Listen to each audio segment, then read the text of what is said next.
Hello guys! Welcome to my YouTube channel. Ngayon ay tuturuan ko kayo kung paano alisin ang mga ni-search nyo sa YouTube. Una, pindutin lang ang ating YouTube application.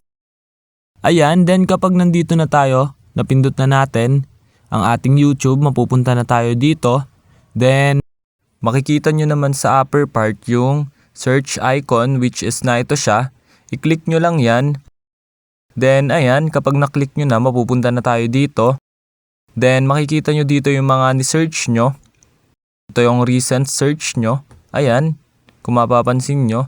Then, tuturuan ko na kayo kung paano mag-remove ng search or nung mga ni-search nyo dito sa YouTube.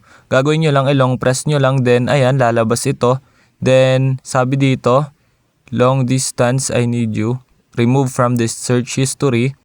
Ayan, then makikita nyo yung remove. I-click nyo lang yung remove. Then, ayan, mawawala na siya. Ayan, kung mapapansin nyo, nawala na siya. Then, ayan, tatry uli natin. I-long press nyo lang to. Halimbawa, itong love songs. Ayan, then kapag na-long press nyo, nalalabas na. Then, click nyo lang uli yung remove. Then, ayan, kung mapapansin nyo, nawala na rin siya. Ayun, ganun lang naman kadali mag-alis or magtanggal ng search history dito sa YouTube. Ayun lang. Thanks for watching. Subscribe me for more videos like this. Thank you.